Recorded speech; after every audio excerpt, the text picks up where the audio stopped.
Right. Okay.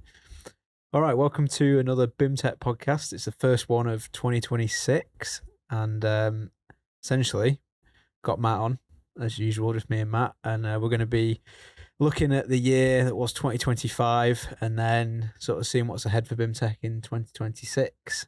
So I'll ask you first, Matt. Yeah. How was 2025 for you? Interesting. No, it was. To be honest, it was a good year. Yeah. We've shown steady growth. So as a business, we're growing year on year, and we had another year of growth, which is good. Project wise, again, we've done well. We secured quite a few new projects. Some of them projects that started in 2025 and are still carrying on. Others shorter term projects that started and finished in the same year. Yeah.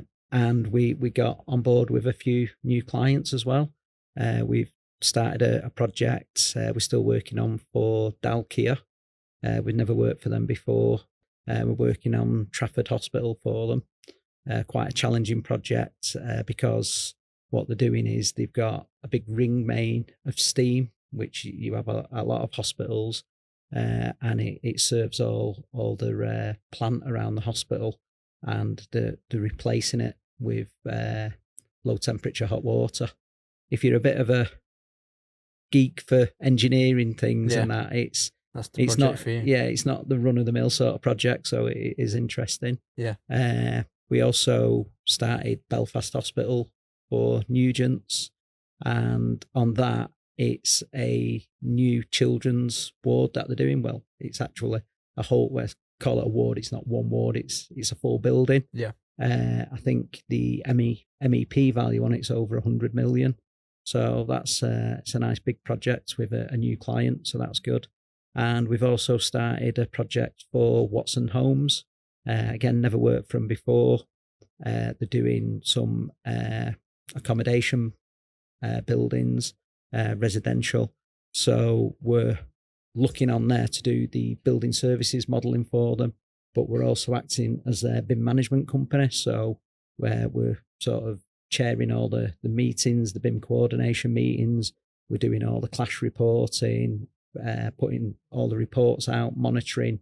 Yeah. If people are getting the clashes resolved and fixed, and that's across all disciplines. It's with the architecture, structures, everything. So that's been quite good as well. Yeah. So that's on the project front then. So their project started in 2025. Yeah. And they're going to be running into 2026. Yeah.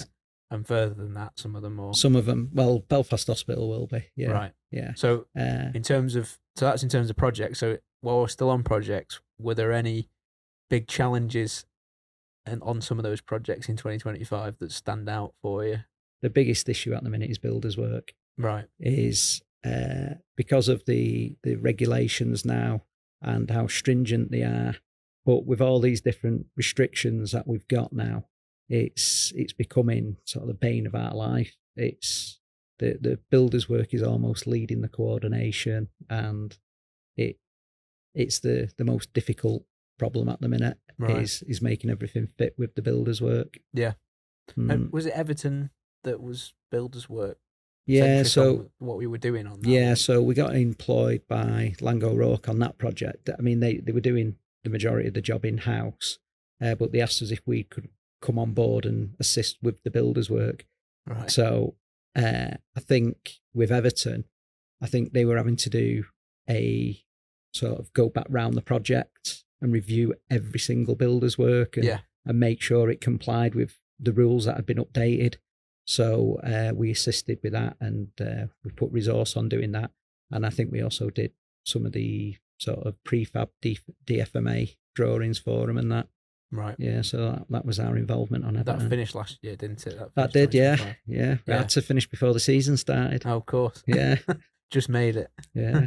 No, so we talked about builders' work. So I'm assuming that's a lesson learned as well, because there's always lessons learned on builders' work, and like you said, changing regs on them. But was there anything on any other projects that was either something that was a surprise or another lesson learned that was maybe out of the blue that just came out of nowhere? Any of those? Yeah, again, this one is a little bit about builders work again, but we had a project in London and it was in an existing building. And because it was an existing structure, and they were turning it into a labs building from, I think it had been an office building before. Right. Because there's labs, then there's a lot of drainage because you've got lots of sinks and everything else in there. And when they did the calcs on the existing structure, they were telling us, like, when you've got a column, you can't put a hole in the slab within 1.5 meters of a column. Right. If you put a hole in a slab, the next hole has to be at least a meter away from it. So you couldn't put two stacks next to each other and drill two holes. And so again, the restrictions, because it was an existing structure that when it was initially designed hadn't been designed for the purpose they were trying to use it for now, it just made a mockery of it again. So that was a tough one as well. Oh, well, while we're still on 2025 then, I suppose we've talked about projects and stuff, but and you've mentioned the company itself and some of the growth that's involved in the offices themselves. But in terms of the company and the offices and the collaboration that has to happen between those offices. So, because we've got 3 offices, like you said. So we've got Manchester, Hungary, and then we've got Glasgow. Yeah. And then I think last year when we had Josh on the podcast, you guys talked about he'd worked in New Zealand and collaborated with an office there. Yeah. That's run by your old boss, who was on the podcast. Yeah. And so I suppose the question is, with all that collaboration going on, what is it within sort of the company structure you had to think about when all these projects were going on, and then some of them are shared between offices? What kind of challenges arise from that? I think obviously we host all our projects on ACC now, which used to be called BIM 360. Oh yeah. It's now ACC. So it means all our projects are hosted in one central location, which isn't on any one server. Everyone can access them from wherever. So it helps with having the 3 offices. It also helps with when people need to work from home for a day or whatever. It's just like continuous working. There's no sort of having to copy something onto your laptop, take it home, and then if you're working on it, someone else can't work on it. Yeah. It just means everyone can work collaboratively together. So for the hosting of models and working on models, that's great. Teams is a godsend for meetings and just for chatting with people. I know you can pick a phone up and chat to somebody, but if you chat to them on Teams, you can see them. And something we introduced into the business last year is Revizto as like a standard platform for doing all our clash detection and progress monitoring of projects. Right. So we the way we're going to be working in 2026, we implemented the software in 2025, and we kind of put the onus more on the project leads, that it was their responsibility to make sure the project was hosted correctly and that they were doing clash reviews using Revizto, and they were getting any issues out to the rest of the team. During 2026, we're starting a sort of a new department within BIMTech who will be responsible for doing all that sort of separately from the project leads and the project team, so that there's no sort of bias or influences. Right. It's almost as if we're using an outside company to do it. So we'll get honest reports on if there's issues, and it won't be a case of somebody in the background trying to mop something up. If there's an issue, it'll be there, it'll be in a report, and somebody then will have to sort it out and fix it. And if we can grow that as a team, we'll be looking to offer it outside of the business to other companies as well. Yeah, it'd be interesting to see what the capabilities of that actually will be. Yeah. Because we talked about like, what was that piece of software that we talked about where you could set parameters and it would essentially build sheets for you and stuff like that. And it's a bit of coding in it. Yeah. That Dynamo, was it? Yeah, that you can do Dynamo scripts, can't you, to sort of automate I'd imagine stuff. Sooner or later that because scripting, maybe Dynamo would have an AI feature in it that you could Rather than somehow having build. to write a script yourself, you just say, AI, write me a script. Yeah. Because This is what I want it to do. I think that is the next thing. I think if we're talking about like mundane tasks that have to be done every time you do a BIM project, probably a load of that could do with being standardized and just like spat out, couldn't it? I mean, save a bit of time. So that'll be the next thing. But yeah, it will be interesting. That's one of the things over the next 12 months that I think will be massive is AI and how it impacts our industry. I know these people are already sort of playing around with it a little bit and probably getting good benefits from it. But I think as the next 12 months goes on, I think we'll just see more and more of it coming in. So before we move into 2026, we'll keep on the BIMTech side. So in terms of the company, we did that podcast with Berry last year. Yeah. And that was because we've been a sponsor of Berry FC. Yeah. So on that line, you know, what other things in 2025? I mean, you'll talk about Berry FC, but in the social aspect of the company, what have we been doing there? So, well, first of all, on Berry FC, we started a 2-year sponsorship with them, and we're kind of halfway through the first season. Berry, I think they're currently 3rd in the league, right? Only a couple of points off top place. So they're doing quite well. Hopefully they'll push on and get promotion. That was Michael's prediction, wasn't it? Yeah. On the podcast. Yeah, he's a proper diehard. So the sponsorship there. Obviously we don't really get much out of it, but it's nice to give something back to a team who went out of business and now they're trying to get back on the feet. So just offering them that sponsorship to give them a bit of money to sort of support the club. Yeah, it is good. Also means I get to go to some games and enjoy doing that. Bad. Yeah, so it's all good.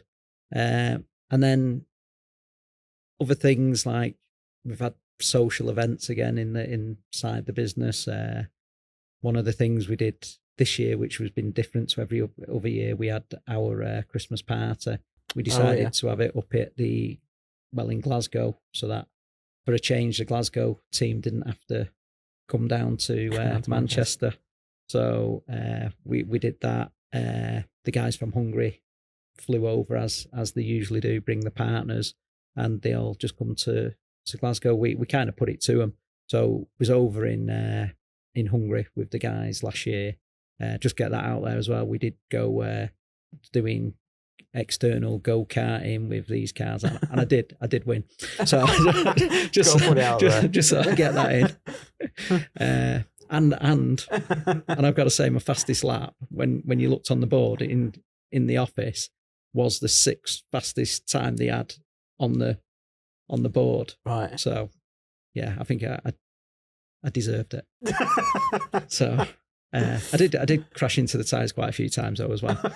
But so getting back to when we were out there, we kind of put it to the guys about because we were talking about with people travelling and that, whether they'd rather have individual office parties rather than all get together at Christmas. And the guys in Hungary said it's kind of one of the things they look forward to is coming over for the Christmas party. So then we said, well, would you ever fancy going to Glasgow instead? And I think every single one of them had never been to Glasgow, so they were all up for that. So we decided to have it in Glasgow. It was one of these golf bars with all the golf bays. Yeah. So it was quite good fun, to be honest. So we had a good time up there. So is the next Christmas due in Hungary then? Is that where it's going? I don't know. We'll have to see how good a year. Difficult to expense all that. Yeah, we'll have to see how good a year we have. Yeah. New Zealand, that'd be a good one. Oh God. Yeah. You'd have to make it worth your while going all that way, wouldn't you? Well, yeah. I mean, me and Ross have been there before, and it is hell on earth. Like we had to do it on the cheap as well, so it's like 7 hours in Guangzhou Airport waiting for another flight. There's nothing in that airport, and it's massive. There you go. Chinese Burger King. So on that note, what are we excited about for 2026 then?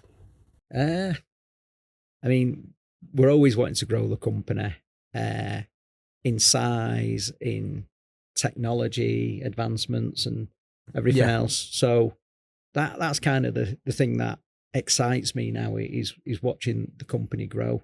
Because obviously it started many years ago, and it was started from like an oak tree in it from a small acorn, and it's grown. And I know we're not like biggest company in the world or whatever, but for what we service we provide, and that I think we are probably one of the biggest in the country who sort of do what we do. And I'd like to think we've got one of the best reputations. I think that's why we get repeat work.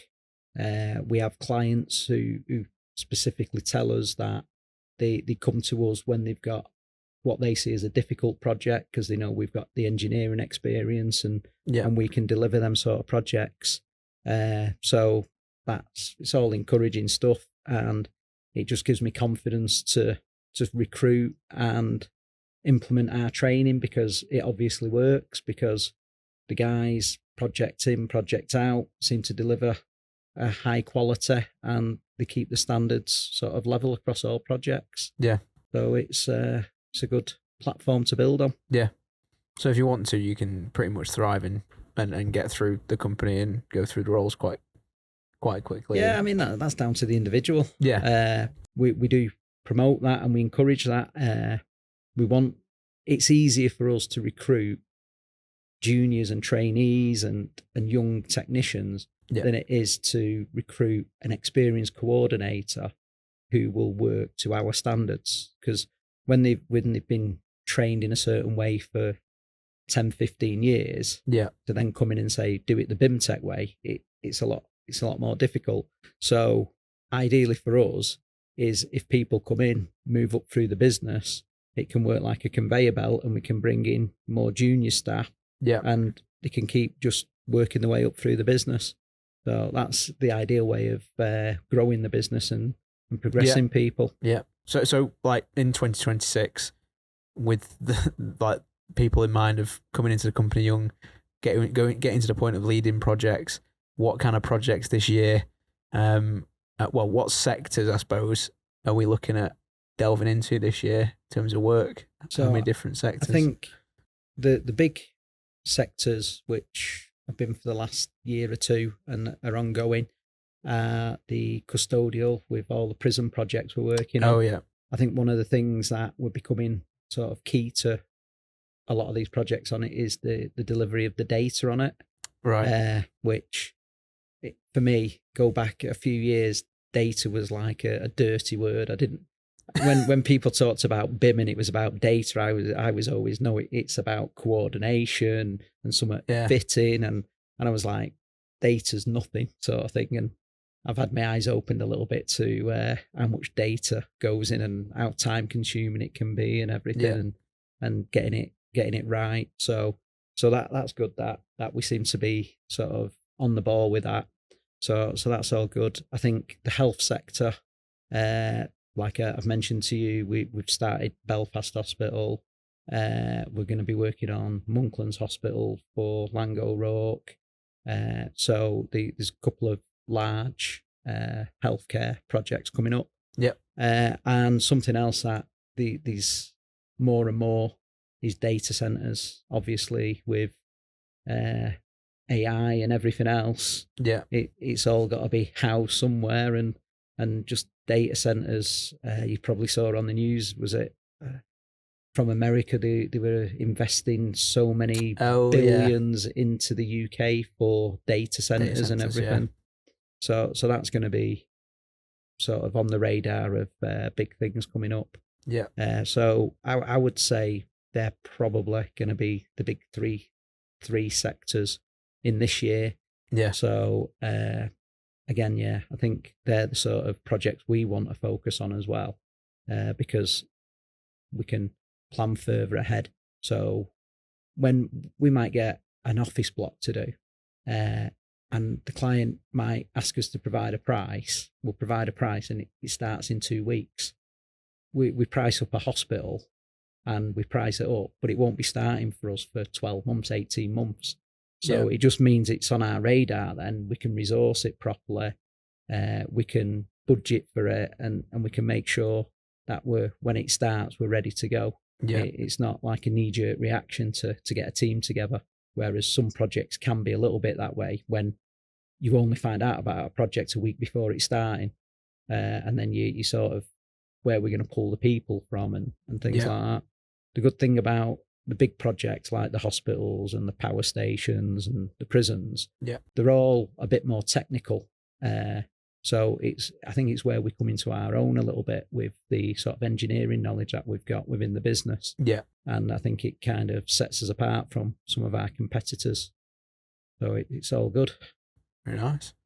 All right, then just rolling up to the end of the podcast, I think an interesting part would be like to talk about what kind of advice for, let's say, junior professionals, if they're looking to come into the industry, what kind of advice is there from you?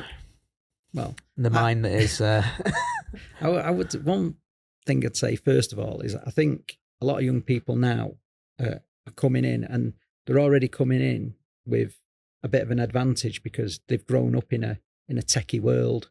And I think our industry is very technology led. So having that sort of, I don't know what the word is, not experience with technology, but just it comes natural to the younger people. They sort of embrace new technology. I guess it's a bit like when a new video game comes out and they can't wait to play it. Some new software comes out and they want to see what it can do. Can it do something better than the last one can? Can it do this? Can it do that? Whereas some of the older people, I include myself in that, when new technology come out, you're like, oh my God, not something else I've got to learn. But the younger people, they thrive on that. So I think that's a good thing, a good starting place for them. And I think then on top of that is join BIMTech, and you can get the training that we have in-house, and it can bring you up to speed on the sort of knowledge of building services, which will be the side that they are lacking because, I mean, who grows up learning about building services? So unless you go into college and university and specifically picking that path, you're not going to have the building services knowledge at a very young age. So I think coming to a company like us, I'm not saying we're the only company in the world who do it, because I'm sure other companies have good training and everything, but I know through yourself and Ross, and we've invested a lot of money into our training. And we're always trying to adapt it as well, so that it works better every single time. Well, I can throw this back at you now. What's the look ahead in 2026 for BIMTech Media? That's it. The look ahead for BIMTech Media. The training and if we're going back to 2025, the idea we had with the training was, I think we'd established that it needed to be changed in some way and adapted, because it is very heavy. There's a lot of information, like you said, for someone to know about building services as well as learning software and how to actually model things. There's a ton of information that kind of need to learn, and they're both in two different disciplines in a way. So the training to start with was about trying to teach people the theory of it, wasn't it? About MEP, so they had that knowledge of why you model it in a certain way, as opposed to just this is how you model it, and have no sort of input of what that service actually does in a building. But I think we established last year that the difficulty we had was that the training, despite it having parts of it that were beginner level, there was no specific course within it that actually felt true beginner. And I think that was the issue, was we couldn't separate big parts of this training. So we decided, and people have had a little bit of a taster of this as we released BIMTech Bite Size, and we were starting to release those things on the YouTube channel and with the rebrand and everything. So that is the idea we went with, was taking the Bite Size and then applying it to the existing training and then applying it to job roles within the company. And that comes down to the idea that you said, where we're trying to take people and build them up from a trainee. So someone needs to come in and you need to have the thought process that how much knowledge is that person actually going to have? And the answer is probably none at all. So what is the basic level of stuff that person needs to know to get started on doing the job and actually adding worth into the business? And that's not just pushing them onto the training and just giving them too much information and then maybe getting too overstimulated with it all and thinking, this is mad. I think there's too much here. What you just touched on there, though, the bite size as well. Yeah. I think even things like TikTok teach us now that if a video's too long, people lose interest. Yeah. They need something short and snappy and to the point. Yeah. They don't want to be, because I know when we first developed the training and we were doing videos that were like 15, 20 minutes and we thought, that's great. That's an ideal length of time. Yeah. But now the way the world's moved on, everything nobody wants to spend 15, 20 minutes doing something. They want to be, what you can do in 15, 20 minutes, they want to be able to do in 3 minutes or 2 minutes or whatever. That's exactly where it came from, wasn't it? I think it's attention spans and young people's attention spans. Like we're young people, technically, me and Ross, but we are of the generation that grew up with technology just starting to become more advanced. But now kids grow up in a world where there's like, we used to put a VHS into a TV and you used to have to wait for all the trailers and then watch the movie. And then you go on a streaming service and you just click what you want and you can do, you get everything at a touch of a button. Instant. And so attention spans everything. And that was the idea of bite size. And now we're actually developing that to improve the training. And that is the lookout for this year for BIMTech Media, is to get the training to the point where it's targeted to job roles. It's easy for people to start doing some meaningful work within, with the first couple of days of being in the company and them actually knowing what they're doing, and actually having an understanding of the building services at whatever level they need to have for the job role. So if they're a trainee, they only need to know this much, but if they're at a coordinator, they need to know this much. So that's how much information is going to be provided for those people. I think that's good, because then you're not overloading a trainee with information that they don't even really need to know at that stage of the career, because they're never going to be putting that training into practice. So they just need to know specifically what they need for their job. Yeah, that's the outlook for the year, is trying to now bulk up on all that and create a platform that people can, like you said, have access to the things they need, but also have access to the things that are above them. So if they want to go higher, they can look at those things and start to learn it if they want to. Give them a bit of a taste. And give a bit of a tick list of, you want to be a technician, here's all the things. If you want to be proactive, start learning it. Yeah. But 2026 is going to be an interesting one. But a lot to look forward to.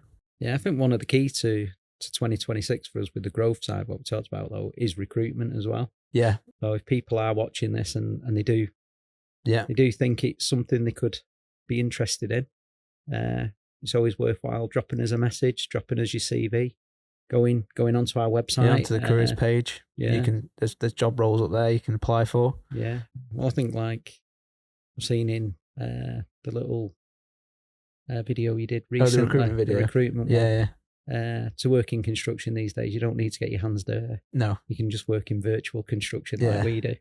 Yeah, safety in an air-conditioned office. With a pool table. With a pool table and a dartboard and what is it? A shuffleboard. Shuffleboard, that's the one. Yeah. Well, thanks for coming on, Matt. And no problem. It's been a good chat. And nice for someone to prompt me with the questions for once. Yeah. I feel we said we were going to be a bit rusty because I haven't been on this podcast for a little bit, but hopefully this year we'll be trying to get some guests on and possibly go on site at some point. Hopefully, fingers crossed. Because the podcast with Barry was good, so I think it'd be good to go on site and get. I think there's a couple of opportunities that we're looking at. Try and get there. So look out for that this year, and tune in next time, and onward through 2026, 2037. Yeah. Cheers.